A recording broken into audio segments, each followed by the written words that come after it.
Christians love to use the word seasons of our lives. But if you just look at times where maybe you've had a bit of a restless season, I don't know if any of you have experienced that. I asked a few people, and it seems like most people I know have experienced a season of just restlessness, feeling like something isn't right inside, that things need to change. And I know for myself, I think 95% of the time, it's actually linked to me just not being right with God. It could be sin in my life, just wrong attitudes, things that just kind of have slipped away, like sometimes the disciplines of just spending time in the Word, and those things kind of eat away. And for me, it just comes out to that I kind of wake up in the night a little bit stressed about it, and I just know when I'm when I kind of do something about it, that restlessness in my spirit, that restlessness in my heart just seems to kind of ease, and God kind of just lets His peace come over me.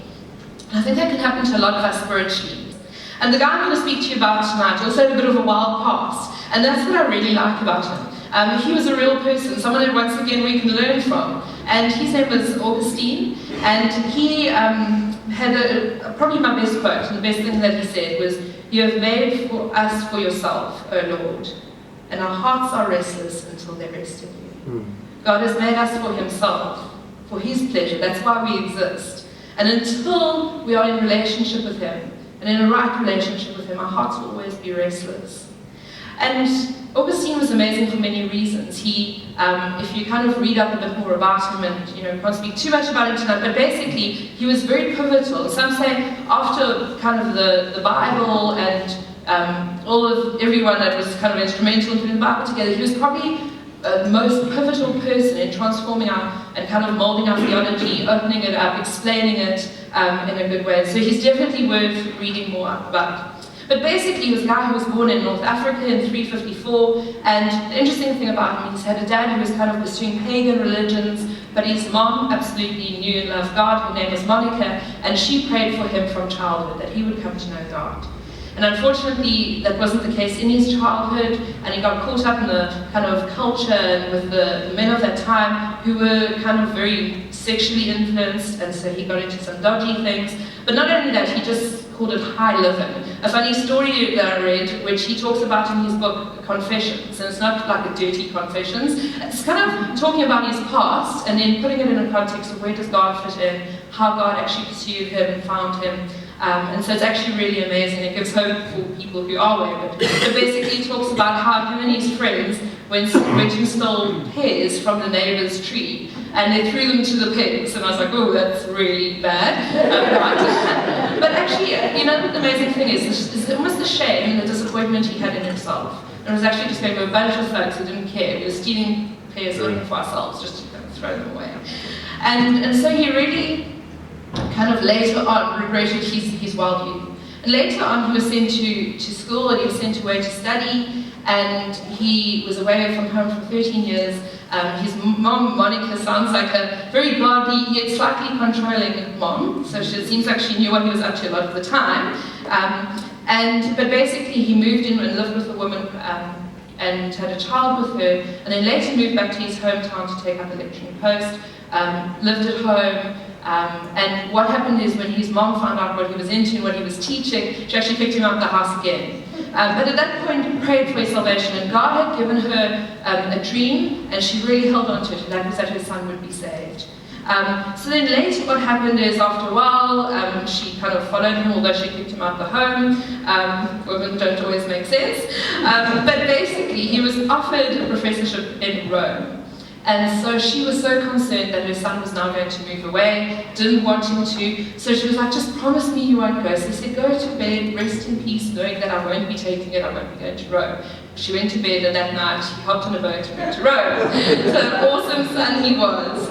I don't know if any parents can relate to this, but basically it really was part of God's plan. He landed up in Milan, and there was a preacher named Ambrose, if you've ever heard of him, a powerful preacher, and he would listen to it. And the thing with Augustine is he was an academic, and he was grappling with a lot of things. He was kind of processing, he was kind of following the philosophies of the time, and kind of swayed by a lot.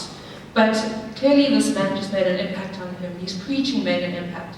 And Augustine one day at home was kind of wrestling with his thoughts, wrestling with his feelings, and it seems like a big thing was just that need not to want to give up sin. and he would just hold on to the things that he, and the way he was living. But basically, he then he's in the garden, and he hears this voice, and it's apparently Kid's voice saying, take up and read, take up and read. And so he looks around, and there doesn't seem to be any kids around, so he picks up his Bible, and falls open on Romans chapter 13, and he reads it, and he is radically saved. And the man's life from that day kind of was transformed. And later on the Easter weekend, he was baptized by Bishop Ambrose. And from there, he was just kind of going full force, wrote theological books, many, that are still used today. He was just, if you think about both Protestant and Catholic theology, use a lot of his works. He talks about original sin, about grace, about God's love, about the Trinity. So kind of everything you can think of, he seems to explain very well. And so if you're keen, you should try and read some of his translated works there. You can find them on the internet. But what was the verse that was so instrumental in transforming this man's life? And it was a verse in Romans chapter 13. If you've got your Bibles, you can follow, otherwise it'll be on the screen. But verses 11 to 14. And it talks about the day being near, and that's just the day of Jesus coming back. I'm just saying it's near. Quite unusual to say that so many years ago, but the day is always near, and I'll explain that later. Anyway, verse 11, if you have your Bibles, and it says this, and do this, understanding the present time. The hour has already come for you to wake up from your slumber, because our salvation is nearer now than when we first believed. The night is nearly over, the day is almost here. So let us put aside the deeds of darkness and put on the armor of light. Let us behave decently as in the daytime, not in carousing and drunkenness, not in sexual immorality and debauchery, not in dissension and jealousy. Rather clothe yourselves with the Lord Jesus Christ, and do not think about how to gratify the desires of the flesh. Those are quite heavy words, but really challenging. As a church, we're not all about talking about sin and how heavy it can be, but also just looking at what God has to offer. And I think if you read that verse in the context of the Bible, how amazing life is with God, this kind of talks about just how things can wear us down and distract us from God. And that's really what he experienced. And I was listening to a commentator online, and he had 4 very good points. So I've stolen his points because I thought they're better than ones I could come up with. But when I was kind of jotting down what I wanted to say, he put it beautifully. And he said that if you look at these verses, there are 4 very clear points that come up that have to do with it, and I think if you remember these, it will be really challenging. It's wake up, dress up, clean up, and grow up. And so I'm going to explain this to you now. Okay, wake up, and that's just if you go to those first few verses and it says, and do this understanding the present time. The hour has already come for you to wake up from your slumber, because our salvation is nearer now than when we first believed. The night is nearly over, the day is almost here. If you think about it, we don't know when Jesus is coming back, but every day that you live your life, we one day closer to him coming back. And that's an amazing, I do think we're living in exciting times, and I wouldn't be surprised if Jesus came soon, but maybe he'll come in 50 years, 100, who knows? But every day is one day closer. And there's going to be a church, there are going to be believers, and we just pray that those believers aren't sleeping. If you think about it, you are no good in your sleep. When you're asleep, you are not aware.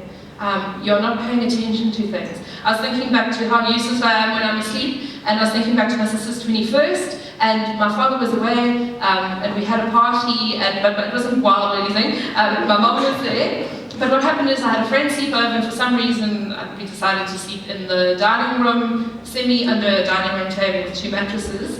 And so I was sleeping, and my mom and my sister had been cleaning up, and I was getting so irritated with them, because I'd fallen asleep. Now they were kind of cleaning up around me and kind of leaning over me, and I was like, just go to bed, because it's quite irritating when you're trying to sleep and people are making noise around you. And so this is just really irritating me. And about, I don't know how much longer later, I heard my mom screaming, "Get out the house! Get out the house!"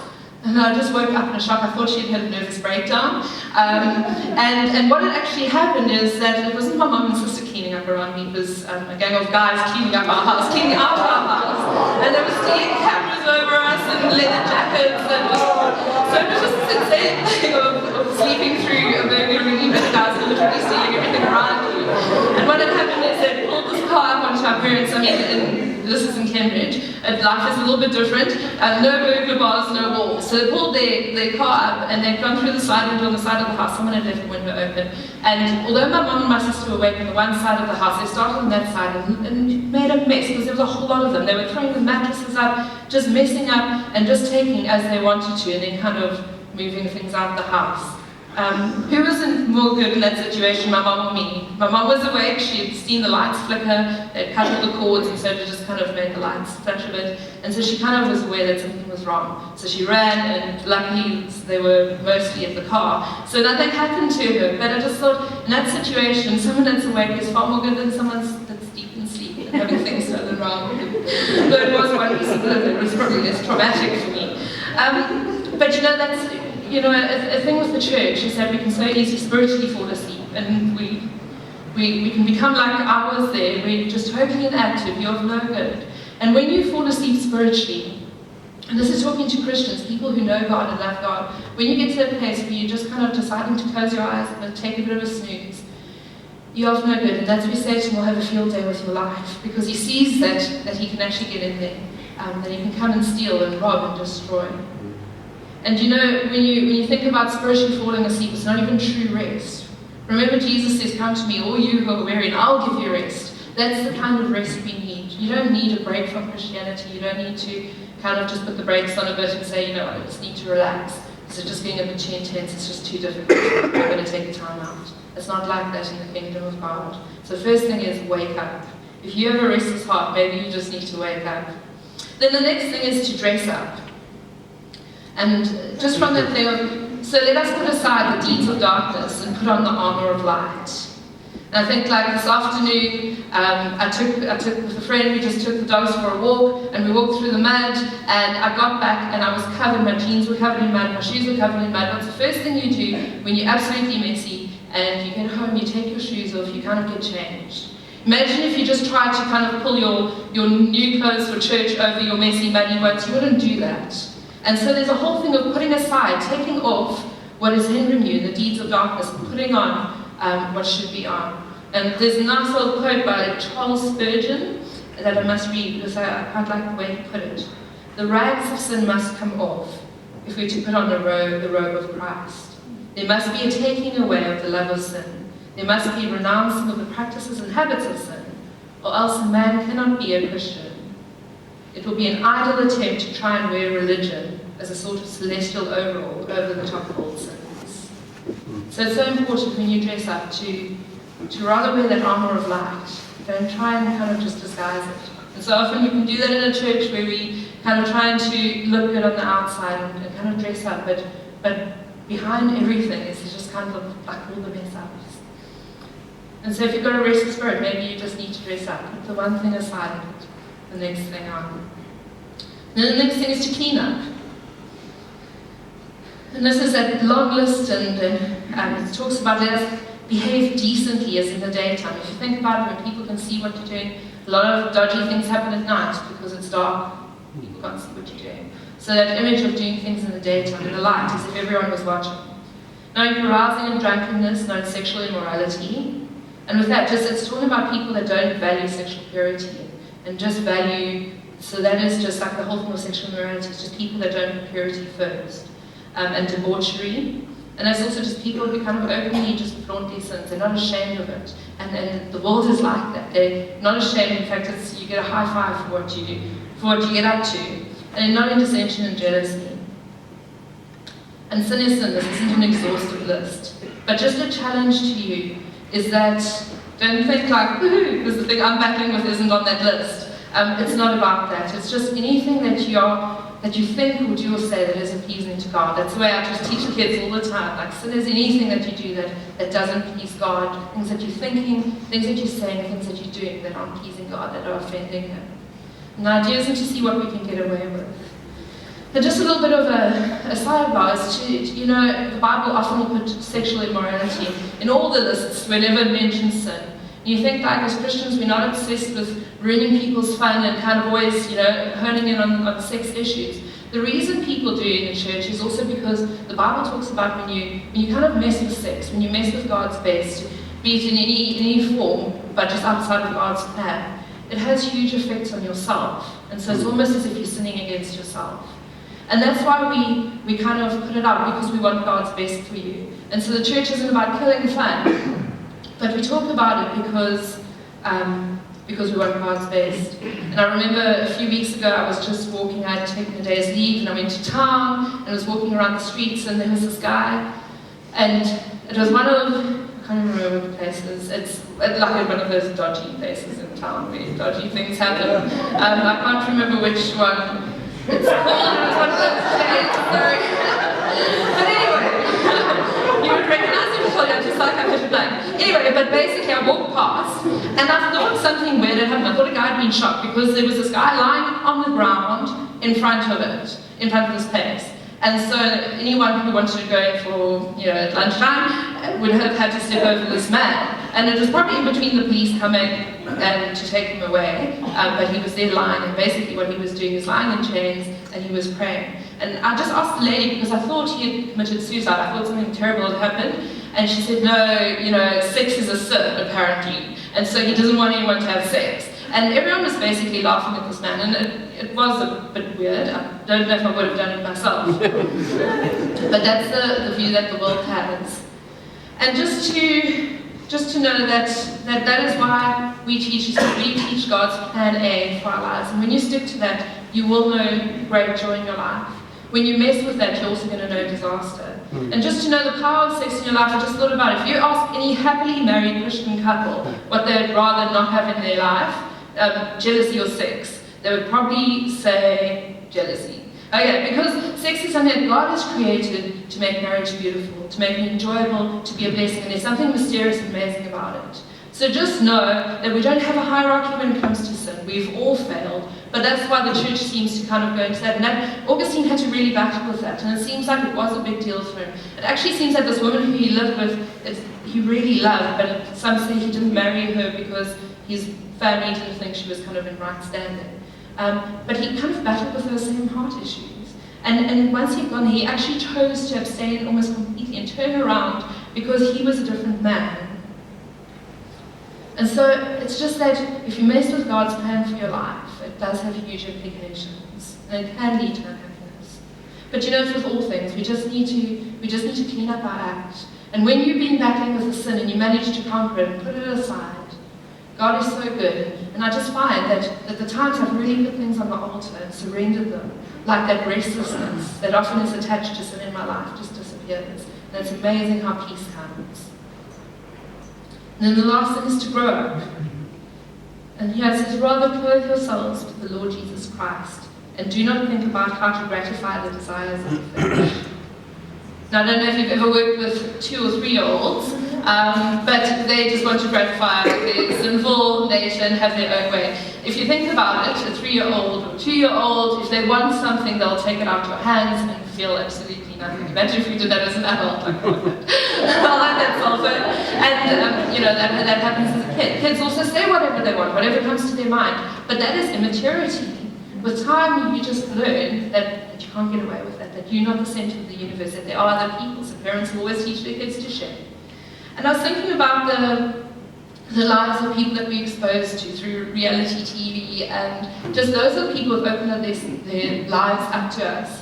And they have the emotional maturity of a 2-year-old and a 3-year-old. And those are the standards that you see. You see people who are okay to walk out of their marriage. I was even watching a pretty innocent show, which I just found fascinating. I was watching on YouTube. Have you ever watched John and Kate plus 8? Okay, they have 8 kids. They had twins, they wanted to have one more, and then they landed up having 6 couplets. So then all of a sudden in life, before they were 30, they had 8 kids. She then landed up raising, he landed up just, they unfortunately was on TV, and so you could see how they were speaking to each other, and it wasn't good from either side, but he decided he had enough, and it wasn't what he signed up for. He would always talk about the fact that, he became a parent of 8 kids before the age of 30, and he just went and kind of lived a wild life, kind of became a semi-celebrity. And, but that's the kind of people we're watching, where it's okay to walk out and leave another woman with 8 kids to look after and not provide for them. And those are the kind of people like beginning an open door into their lives and seeing that. And those are just a bunch of people that need to grow up. And if those are your role models, and they're almost kind of putting forward that being that immature, that selfish, and that self-centered is okay. It's not okay. And don't make those people your role models. Like, go back to the Bible. And just to just think about, once again, Augustine, and he had an experience where he was walking, he had been transformed by God, he had become a Christian, he was passionate about God, he was walking on the streets, and one of the women from his past saw him on the street and kind of apparently gave him a bit of an indecent proposal, and he said, how about it, and I don't know if he looked and feel, but basically I think he might have just been walking away, and she said, what, don't you recognize me? I'm the same woman that you were with this long ago. And he said, I'm not the same man. Yo. And that's so true. It says that when God transforms you, He transforms you. You grow up in Him. Augustine had grown up in God. And so, just to close, I think it's not always to kind of, as I said, to kind of hone in on sin, but that it can so easily separate us from God and rob us of and kind of give us that second best life. And what he said in one of his writings is he kind of speaks about Christians and people as being pilgrims on a journey. And he talks about how you're either kind of walking towards God or you're walking away from Him. There's no kind of lingering. What you're doing in your life is either drawing you to God or it's drawing you away from Him.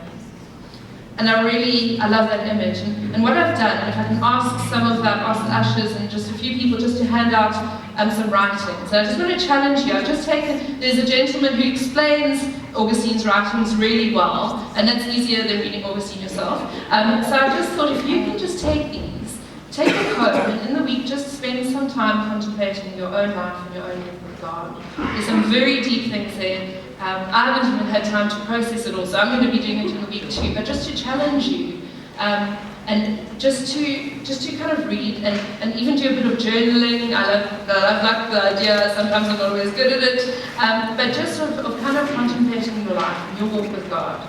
And he has a very cool thing, he speaks about double knowledge, so I'm just going to recommend that.